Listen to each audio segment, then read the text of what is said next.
Hello everyone, welcome to our class. आज की class में हम डिस्कस करने वाले हैं कि रेनफोर्समेंट कंक्रीट के बारे में।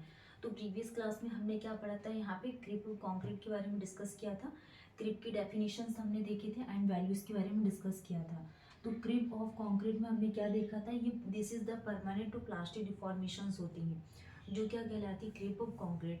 अब हम बात करने वाले हैं आज की क्लास में श्रिंकेज से। तो श्रिंकेज और क्रिप से जनरली क्वेश्चंस पूछे जाते हैं। तो हम सबसे फर्स्ट में क्या समझेंगे यहाँ पे श्रिंकेज की डेफिनेशन समझेंगे कि एक्चुअल में श्रिंकेज क्या होता है। देन उसके बाद में हम यहाँ पे टाइप्स ऑफ श्रिंकेज के बारे में डिस्कस करेंगे कि श्रिंकेज के कितने टाइप्स होते हैं एंड यहाँ पे फैक्टर्स अफेक्टिंग के बारे में बात करेंगे कि फैक्टर्स अफेक्टिंग ऑफ श्रिंकेज। उसके बाद हम यहाँ पे रेनफोर्समेंट टॉपिक स्टार्ट करेंगे। ठीक है, तो फर्स्ट हम यहाँ पे ऑन आईएस कोड्स के बारे में देखेंगे कि श्रिंकेज के लिए हम यहाँ पे कौन से आईएस कोड का यूज़ करते हैं। तो अगर हम यहाँ पे जनरली श्रिंकेज के लिए बात करें तो it is a time dependent. ये क्या होता है, टाइम डिपेंडेंट होता है, टाइम डिपेंडेंट फेनोमिना है। एक पॉइंट तो यहीं से मिल गया श्रिंकेज। श्रिंकेज क्या होता है, shrinkage is a time dependent phenomena है which reduce the volume of concrete. जैसे कि हमारे पास क्या है, कॉन्क्रीट है, किसका, सीमेंट सैंड और ग्रेवल। सीमेंट सैंड ग्रेवल का हमने मिक्स को क्या किया, प्रिपेयर किया। मतलब इसमें कुछ अमाउंट में क्या वॉल्यूम होगा, इसका क्या होगा, कुछ वॉल्यूम होगा। तो इस कॉन्क्रीट के वॉल्यूम को क्या कर रहा है, रिड्यूस कर रहा है। Reduce the volume of concrete without the impact of external forces. अगर हम यहाँ पे किसमें, ये कंक्रीट के मिक्सचर्स में अगर एक्सटर्नल फोर्स को अप्लाइड कर रहे हैं, this is the external forces. And इस एक्सटर्नल फोर्स को अगर हम यहाँ पे इम्पैक्ट कर रहे हैं तो और कंक्रीट में रिडक्शन हो रहा है and reduces the volume of concrete. Concrete के वॉल्यूम को क्या कर रहा है, रिड्यूस कर रहा है। तो ये डेफिनेशंस क्या कहलाती, shrinkage. Shrinkage is the time dependent phenomena which reduces the volume of concrete without the impact of external forces is called the shrinkage.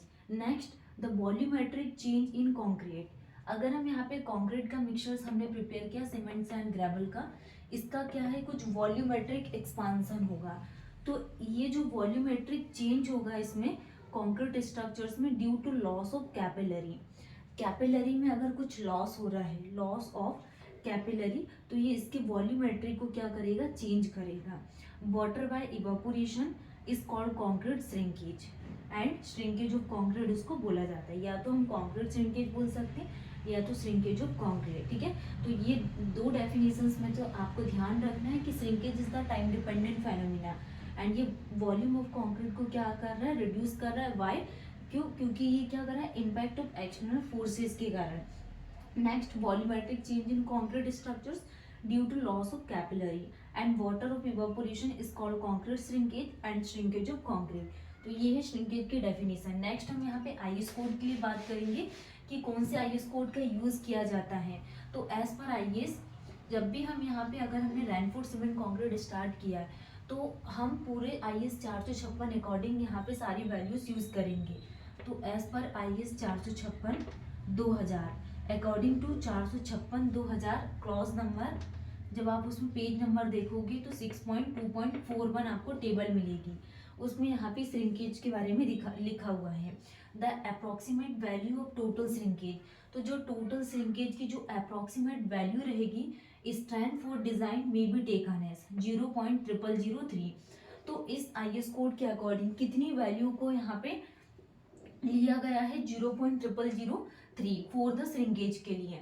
ठीक है, नेक्स्ट हम बात करने वाले हैं श्रिंकेज में कि the reduction in the volume of concrete due to evaporation water from the concrete. और क्रिप स्ट्रैंड के लिए अगर हम बात करें तो क्रिप स्ट्रैंड क्या होता है, हमने प्रीवियस क्लास में डिस्कस किया था 0.0005। और अगर हम यहाँ पे श्रिंकेज के लिए बात करेंगे कि श्रिंकेज के लिए क्या वैल्यू होती, तो 0.0003 फॉर द श्रिंकेज। तो ये दोनों वैल्यूज है और दोनों को अगर ऐड करेंगे तो 0.0008 होगी।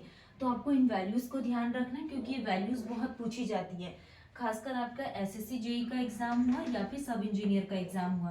तो इसमें shrinkage and creep is the most important phenomena. Creep के लिए 0.0005 एंड श्रिंकेज के लिए 0.0003। तो ये डेफिनेशंस हो गई श्रिंकेज की। अब हम बात करने वाले टाइप्स ऑफ श्रिंकेज के लिए। नेक्स्ट हम बात करने वाले यहाँ पे टाइप्स ऑफ श्रिंकेज के लिए कि जनरली श्रिंकेज कितने टाइप के होते हैं। अभी हमने क्या डिस्कस किया यहाँ पे, श्रिंकेज एंड श्रिंकेज के डेफिनेशंस के बारे में देखा कि ये कंक्रीट के वॉल्यूम में क्या करती है, रिडक्शन करती है, ठीक है। और इसकी वैल्यूज़ के बारे में बात की थी। श्रिंकेज के लिए हम कितनी प्रेफर करते हैं, 5, एंड क्रिप के लिए कितनी वैल्यूज़ को प्रेफर करते हैं, 0.00005 क्या होती है क्रिप के लिए एंड 3 श्रिंकेज के लिए। अब हम यहाँ पे टाइप्स के लिए बात करेंगे कि जनरली श्रिंकेज कितने टाइप के होते हैं। First is the plastic shrinkage. First क्या होता है, plastic shrinkage. First is the plastic shrinkage and second is the carbonation shrinkage. Second is the carbonation shrinkage. Second is the carbonation shrinkage and third क्या होता है, drawing shrinkage. Third is the drying shrinkage. Third क्या होता है, drawing shrinkage and fourth is the autogenous shrinkage and fourth is the autogenous shrinkage. तो ये 4 type की shrinkage होती हैं जो जनरली श्रिंकेज में अकर करती हैं, plastic, carbonation, drawing and autogenous shrinkage. Next हम इसके बाद क्या पढ़ेंगे यहाँ पे, फैक्टर्स अफेक्टिंग के लिए। अभी हम यहाँ पे 1 बाय 1 इन डिटेल्स में सारे श्रिंकेज को डिस्कस करेंगे। First is the plastic, second is the carbonation and third is the drawing and fourth is the autogenous shrinkage, ठीक है। तो प्लास्टिक श्रिंकेज क्या होता है, it occur very soon after curing the concrete. मतलब कि जब हम यहाँ पे कॉन्क्रीट की क्यूरिंग वाली प्रोसेस कंप्लीट हो जाती उसके बाद हम क्या करते हैं, plastic shrinkage. Next the hydration of cement. Hydration of cement result क्या आता है यहाँ पे, decrease in the volume of concrete. Hydration of cement क्या रिजल्ट निकल कर आता है, वॉल्यूम ऑफ कॉन्क्रीट में क्या हो रहा है, रिडक्शन हो रहा है। Next due to this evaporation from the surface of concrete which lead to the cracking. तो ये किसको लीड करेगा, यहाँ पे क्रेकिंग्स को लीड करेगा। तो ये डेफिनेशंस क्या कहलाती है, प्लास्टिक श्रिंकेज की। It occurs very soon after curing the concrete and the hydration of cement result in decrease the volume of concrete due to this evaporation from the surface of concrete which lead to the cracking. Next हम बात करने वाले हैं carbonation shrinkage कि अगर हम यहाँ पे कार्बोनेशंस का यूज करेंगे तो इसका क्या इफेक्ट है, ये क्यों अकर करता है, due to the reaction of carbon dioxide.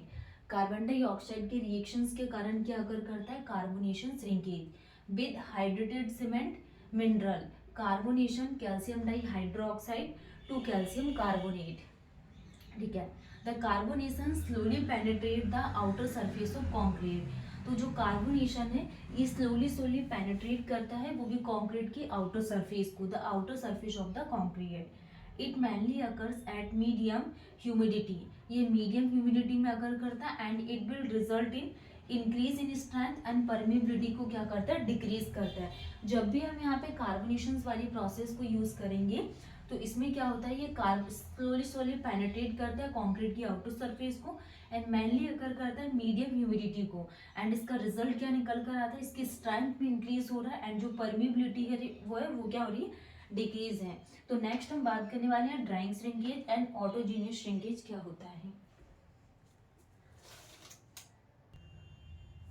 Next हम बात करने वाले हैं यहाँ पे ड्राइंग श्रिंकेज के लिए। अभी हमने यहाँ पे फर्स्ट क्या देखा था, फर्स्ट फैक्टर्स अफेक्टिंग क्या था, प्लास्टिक श्रिंकेज। प्लास्टिक श्रिंकेज के बारे में हमने डिस्कस किया था इन डिटेल्स में कि प्लास्टिक श्रिंकेज क्या होता है, प्लास्टिक श्रिंकेज, ओके। नेक्स्ट हम बात किए थे यहाँ पे कार्बोनेशन के बारे में कि कार्बोनेशन श्रिंकेज होता क्या है। First is the plastic shrinkage, second is the carbonation shrinkage, third हम बात करने वाले हैं किसके बारे में, drawing shrinkage and fourth is the autogenous shrinkage. तो ड्राइंग श्रिंकेज क्या होता है, shrinkage that appears after the setting and hardening of the concrete. जैसे कि अगर हम यहाँ पे कॉन्क्रीट का यूज़ कर रहे हैं तो कॉन्क्रीट की सेटिंग एंड हार्डनिंग प्रोसेस किस में होती है, hardening of the concrete mixture due to loss of capillary water. तो जो कैपिलरी वाटर का लॉस होगा तो ये प्रोसेस क्या कहलाती है, drawing shrinkage. Shrinkage that appears after the setting and hardening of the concrete mixture due to loss of capillary water is called the drying shrinkage. After few months and decrease in time, जैसे कि अगर हम यहाँ पे time के लिए बात करें और टाइम क्या हो रहा है, डिक्रीज हो रहा है एंड जो वाटर कंटेंट है वो क्या हो रहा है, इंक्रीज हो रहा है। Decrease the time and increase the water content greater will be the amount of drying shrinkage और जो ड्राइंग श्रिंकेज होगा इसका अमाउंट क्या रहेगा, ग्रेटर रहेगा, and greater will be the amount of drying shrinkage is called the drying shrinkage. तो shrinkage in a concrete slab causes tension crack. अगर हम यहाँ पे कॉन्क्रीट में कुछ अमाउंट में क्या है, श्रिंकेज प्रेजेंट है, तो ये क्या कॉज करेगा, टेंशन क्रेक को क्या करता है, कॉज करेगा। तो ये जो जब हम यहाँ पे आरसीसी वाले टॉपिक में डिजाइन ऑफ स्लैब पढ़ेंगे तो इसमें हम यहाँ पे डिटेल्स में देखेंगे कि टेंशन क्रेक क्या होता है, ठीक है। तो ड्राइंग श्रिंकेज की डेफिनेशंस हो गई कि shrinkage that appears after the setting and hardening of the concrete mixture due to loss of capillary water and first few month and decrease with time and increase water content, greater will be the amount of drying shrinkage, ठीक है। Next हम बात करने वाले हैं कि autogenous shrinkage क्या होता है। Minor problem of concrete, no moisture movement from concrete part under constant temperature is called the autogeneous shrinkage। तो ये चारों टाइप्स इसकी कंप्लीट हो गए हैं। हम एक बार रिवीजन कर लेते हैं। फर्स्ट हमने क्या देखा था यहाँ पे, प्लास्टिक। सेकंड क्या देखा था, carbonation. Second is the carbonation and third is the drawing. And fourth is the auto genius. Plastic, carbonation, drawing and autogenous. Next class में हम यहाँ पे फैक्टर्स अफेक्टिंग के बारे में डिस्कस करेंगे इन डिटेल्स में।